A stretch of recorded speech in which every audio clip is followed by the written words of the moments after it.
আসসালামু আলাইকুম viewers, expert repair BD থেকে আমি ইমরান।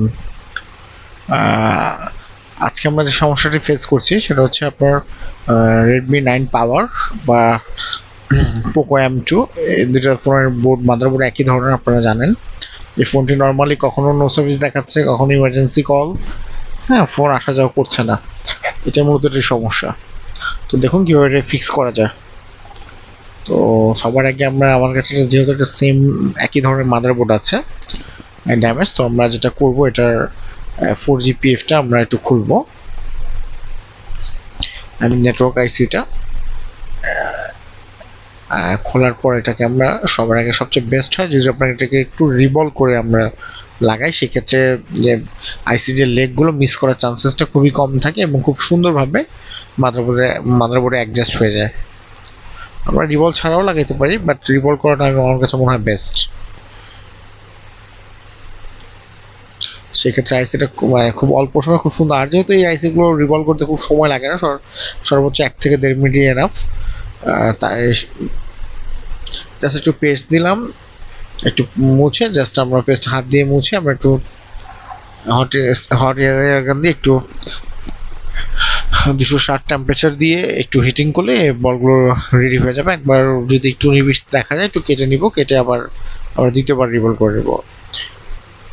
জাস্ট ঠিক আছে, যেহেতু একবার হয়ে গিয়েছে আমরা একটু আইসিটাকে ভালো মতো ওয়াশ করে নিব। বলগুলো তৈরি হয়ে গিয়েছে,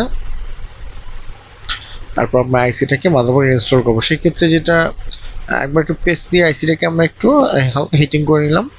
আর মাদারবোর্ডে আইসি ইনস্টল করার ক্ষেত্রে সবচেয়ে ইম্পর্টেন্ট যে জিনিসটা সেটা হচ্ছে প্রি হিটিং ব্যাপারটা।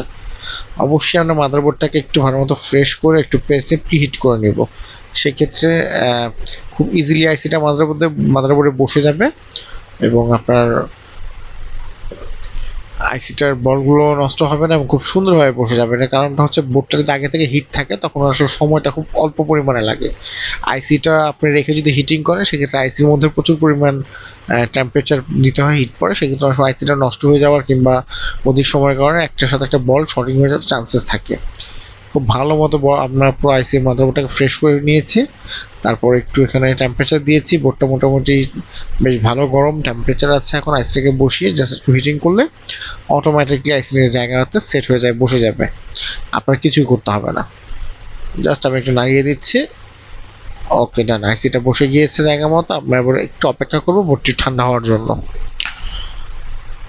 মাদারবোর্ডটি মোটামুটি ঠান্ডা হয়ে গেলে আমরা এটাকে বডিতে কানেক্ট করবো। কানেক্ট করার পর আমরা চেক করবো যে আমার কাজটি যে আইসিটা লাগালাম যে কাজটি হয়েছে কি হয় নাই। বোর্ডটি একটু ওয়াশ করে নিচ্ছি এবং আপনাদেরকে কাজটি একটু দ্রুততার সহিত দেখানোর জন্য আসলে এখানে একটা ফাস্ট ফরওয়ার্ড করা হয়েছে এবং আমি চাই আপনাদেরকে প্রতিটা সলিউশন খুব অল্প সময়ের মধ্যে দেখানোর চেষ্টা করি। এই জন্য আমি ভিডিও খুব শর্ট করার চেষ্টা করি। কি প্রবলেম করতে থেকে ফাইন্ড আউট, এত ডিটেলস আমি সাধারণত ভিডিওর মধ্যে যাই না। মানে এই আসলে পুরো প্রবলেম ফাইন্ড আউট করে দেখাতে অনেক সময়ের প্রয়োজন। আসলে এত সময় বর্তমানে কারো হাতেই থাকে না এবং আমরাও প্রচণ্ড পরিমাণে ব্যস্ত থাকি। দেখুন ফোনটা অন হয়েছে, সিম লাগানোর পর সিম দিয়ে কানেক্ট করা হয়েছে। একটু অপেক্ষা করি, দেখি নেটওয়ার্কটা আসে কি আসে না। একটু অপেক্ষা করুন।